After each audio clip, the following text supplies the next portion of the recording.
Так, значит, что мы имеем? Мы имеем колено маховой удочки 8-метровый колмик Бавьера. Значит, вот трещина. Одна, вот трещина, вторая, вот третья. Ну, длина трещин там где-то, грубо говоря, 9 сантиметров. То есть задача наложить бандаж. Можно было заказать у мастера. Достаточно недорого, и человек хороший, я узнаю. Витя, спасибо за консультацию. Но наши руки ж не для скуки, правильно? Раз уж нарукожопил вот такую вот проблемку, надо ее зарукожопить назад. Вот одна трещина, вторая, вот третья. В принципе, я уверен, что бандаж поможет. Потому что, ну, это же не фидер, не какой-то там карповик, там, где тупо на забросе можно поломать все, что угодно. Это все-таки мах, и запредельных нагрузок он не несет. Значит, давайте мы его взвесим. Мне просто даже интересно, сколько он весит без вмешательств, да? Так.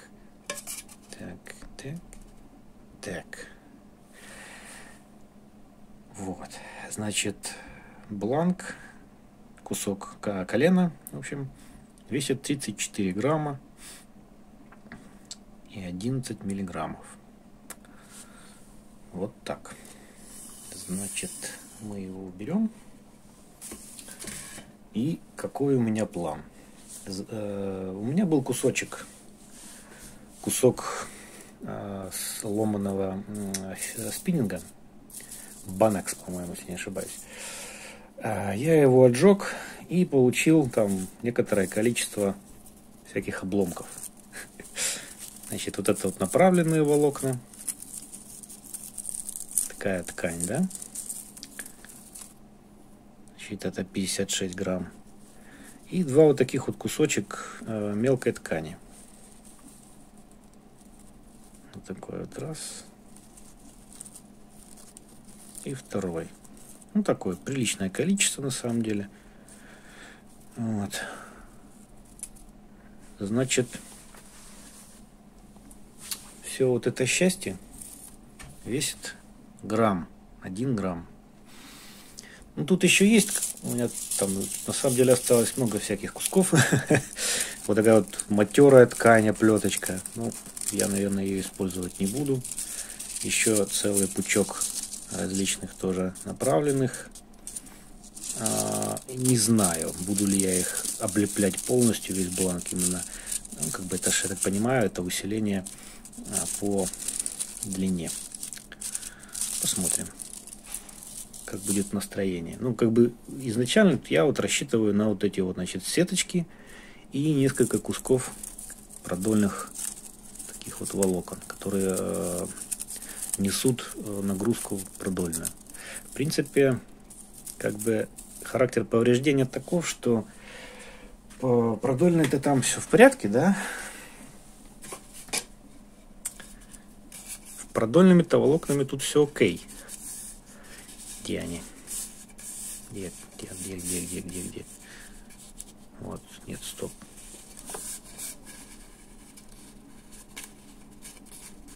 Вот. Их даже плохо видно. Вот они, раз, два, три. И тут больше идет, ну, как бы только вот здесь вот можно сказать, что оно куда-то ушло в сторону. Но, в принципе, здесь в основном, мне кажется, надо укрепить именно вот общую такой вот бандаж поставить, чтобы он не играл ни туда, ни сюда. Вот. И вот для этого отлично вот подойдет именно вот эта сеточка. Она тоненькая, легенькая и имеет и такие волокна, и такие волокна. Ну, вот как-то такие вот исходные данные. Буду приступать. Так, сперва-наперво нужно снять тонкий слой лака с бланка. Для этого я буду использовать нулевочку 400. Там особо, я так подозреваю, это не надо особо выпендриваться. Нам главное получить сцепление для смолы. Вот. И вот так вот берем.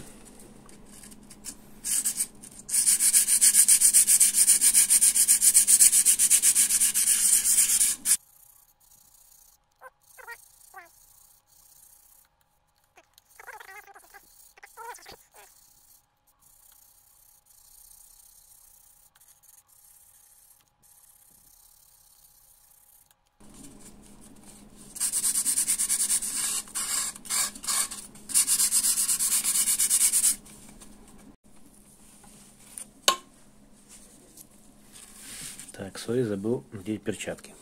Перчатки при работе с карбоном лучше все-таки надевать. Значит, обработал шкурочкой. Так, не сильно, но чтобы образовалась шероховатость со всех сторон. Далее, что я буду делать? Чтобы вот в эти вот трещины эпоксидка не проливалась внутрь, я их заклею суперклеем.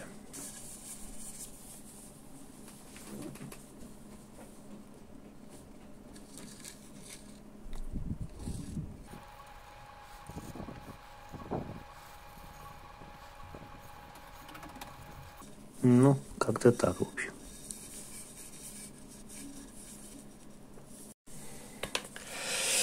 Немножко я переборщил с суперклеем. Тут чуть подтеки образовались. Ну, такое. Короче, я их тоже почистил, зачистил. Вот это выглядит у меня вот таким вот образом. Сейчас буду накладывать сюда эпоксидку, сверху карбоновое волокно, сверху карбоновую сеточку и затягивать скотчем.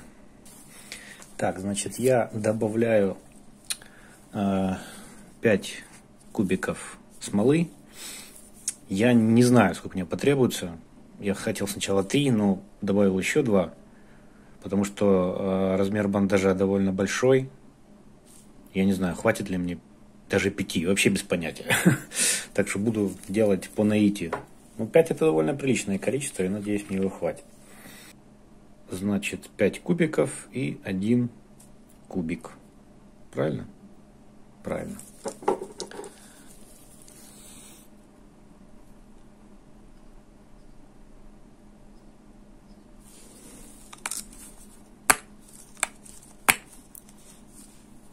Пузырьки образуются, но мы, ребята, простые, как-нибудь переживем это дело.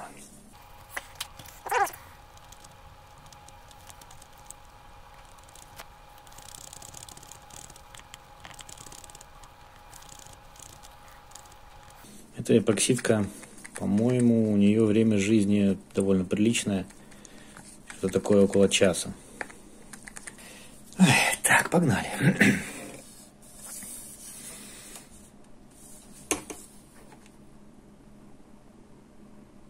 Ладно, может, она пусть чуть-чуть отстоится.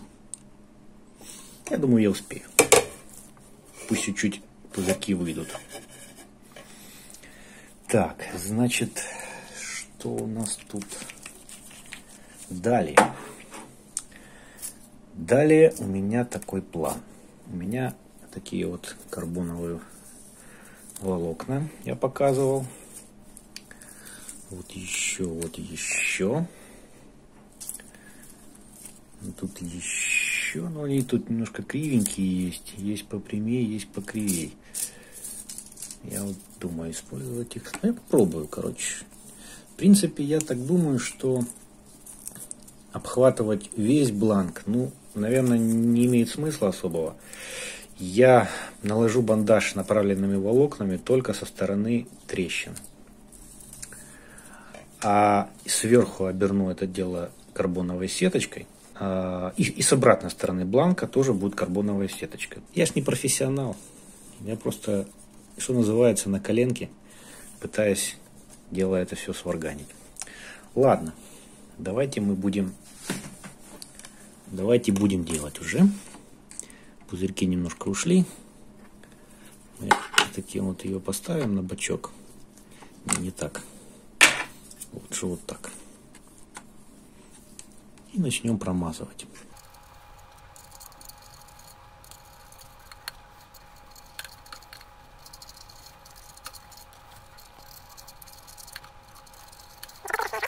A few moments later.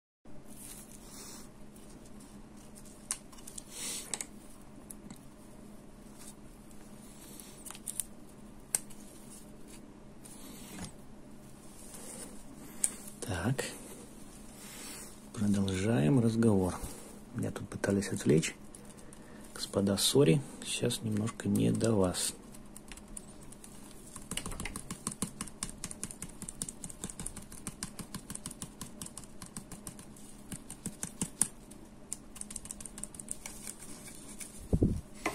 Так, и здесь еще положим.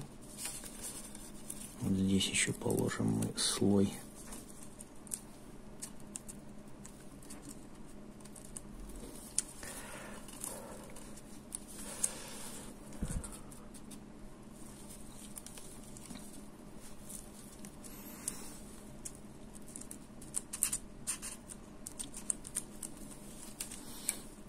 Вот, когда смотришь видео, когда делают маленький спиннинг,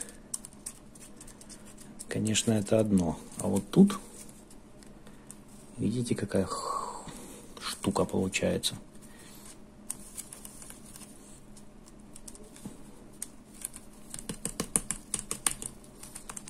Попробую их тут сейчас промазать, чтобы оно все как следует пропиталось.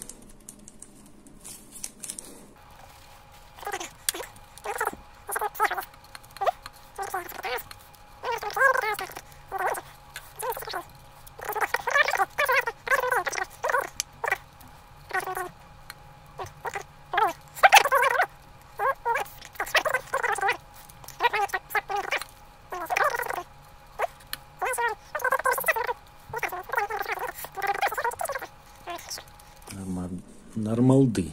По-моему, нормально, да? Так, ну что, наверное, все. Здесь я бандажировать не буду, потому что, ну, не надо, там трещин нету. Я уверен, что я обойдусь и без него. Так, ну что, теперь мы берем сеточку.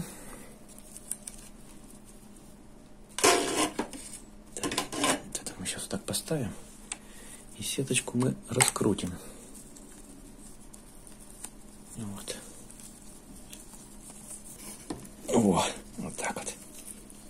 Значит, где у меня бандаж? Вот у меня бандаж. Я вот так вот беру и его сверху накидываю.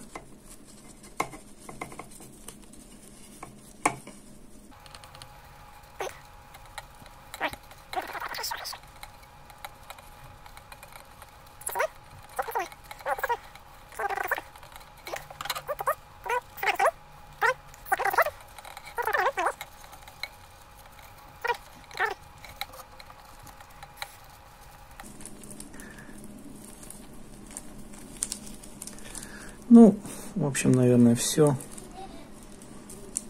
Таким вот образом.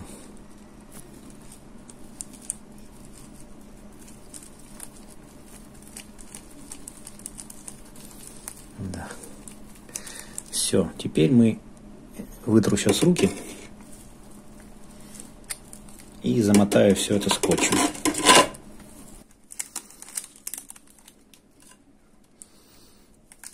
Так вот мы раз начинаем плотно обкручивать.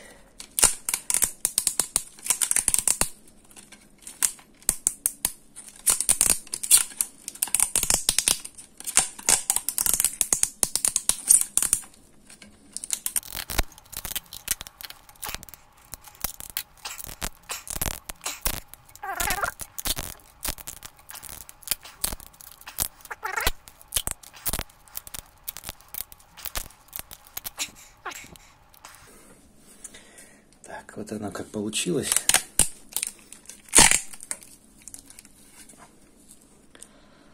Так, вот.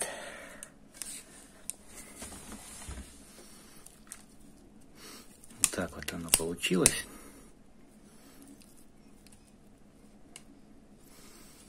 Ну, вот тут у меня, это вышла эпоксидка.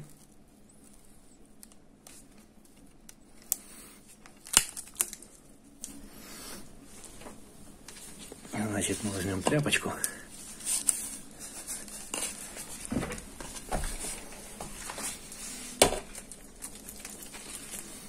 И постараемся убрать, если получится лишнее.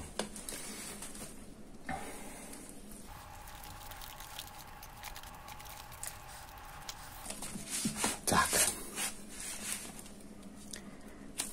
Вот как это все выглядит. В щелях продолжает выходить эпоксидка, кстати. Не знаю, видно? Да, вроде видно. Угу.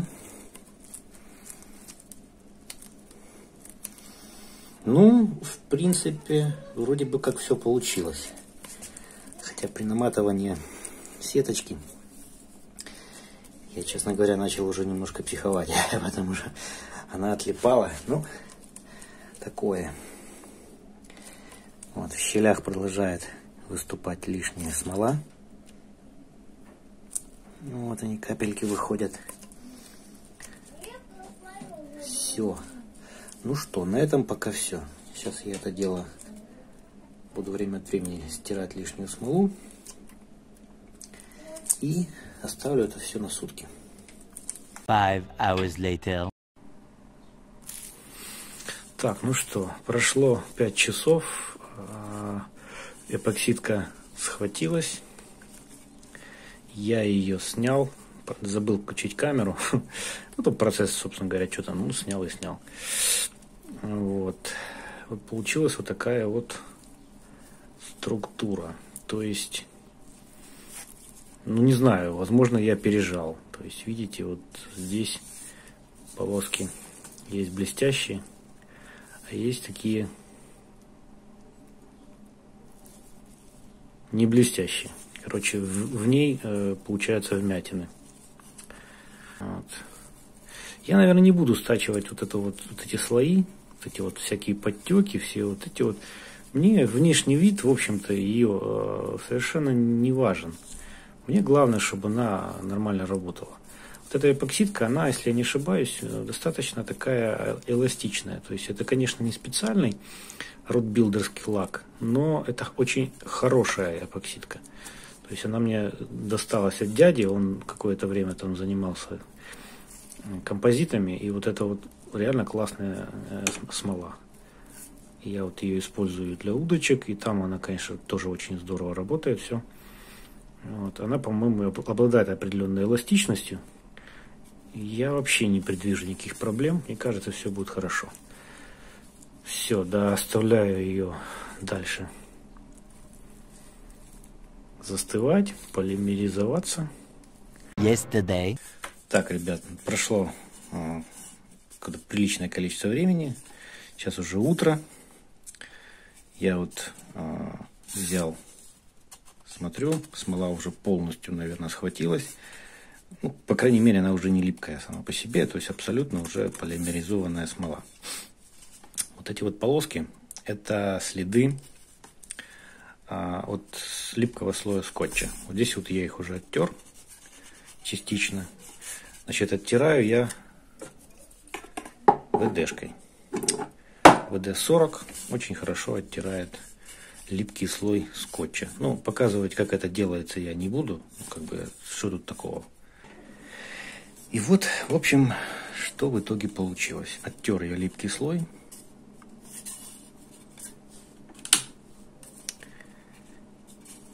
Оттер я липкий слой. Получилась вот такая вот структура. Не очень аккуратная, прямо скажем. Вот эти вот части более вмятые, вот эти вот более выпуклые. Ну, все это пролито смолой. Все это хорошо пропитано смолой. Ребра есть, но я не думаю, что они мне помешают ловить рыбу. Я даже обрабатывать не буду, если честно. Вот. Я не буду ничего больше делать. А я так и буду пробовать ловить. Можно было бы, конечно, пройтись шкурочкой, вот убрать вот эти вот ребра там, да, вот это вот там убрать. Но я просто не вижу смысла. То есть я делаю для себя, мне надо, чтобы удочка работала. И больше мне ничего от нее не надо. Как она будет работать, мы будем смотреть. Я буду ходить с ней на рыбалку. Я буду это снимать, вы будете это видеть. Обязательно отчитаюсь в комментариях. Как минимум видео будут, понятное дело. Получилось довольно неплохо. Потому что если ее там, допустим, если бы я делал бы это под заказ человеку за деньги, то я, конечно, бы, во-первых, наверное, не так бы сильно затягивал. И потом бы как следует все это обработал шкуркой. И, наверное, бы залакировал.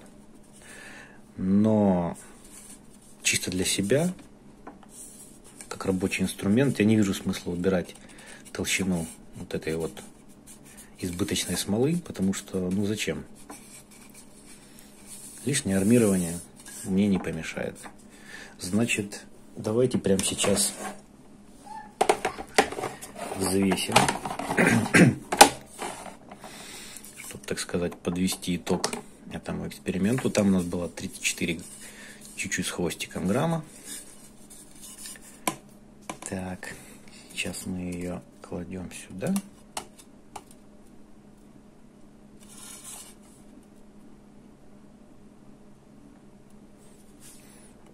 И мы получаем 37,88 грамма.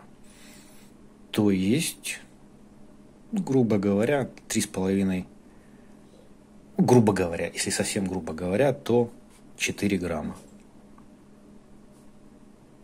На самом деле 3,5, окей. 3,5-4 грамма мне добавило. Диаметр я измерять даже не буду, потому что он тут, естественно, скачет. Как бы смысла нет. Сейчас я покажу, что он совершенно спокойно проходит предыдущее колено. Так, вот оно. Точнее, следующее, да, как это правильно, предыдущее или следующее? Смотря куда смотреть. Так. Вот мы его протягиваем, протягиваем, протягиваем, протягиваем. И с небольшим упором, небольшим усилием этот участок спокойненько проходит. На самом деле это даже прикольно, потому что при ловле боковым кивком этот момент, что оп, и с небольшим усилием оно пошло. Если меня это будет напрягать в процессе ловли, я, наверное, тогда основные такие ребра сточу. Но меня это абсолютно не сейчас, по крайней мере, не напрягает. Вот и все. Все пучком. Небольшое усилие. И при такой вот фиксации даже удобно за нее будет держаться как-то там, может быть, при вываживании, не знаю. Вот. Все. Всем пока. Ставьте пальцы вверх-вниз. Пишите комментарии. Ни хвоста, ни чешуи.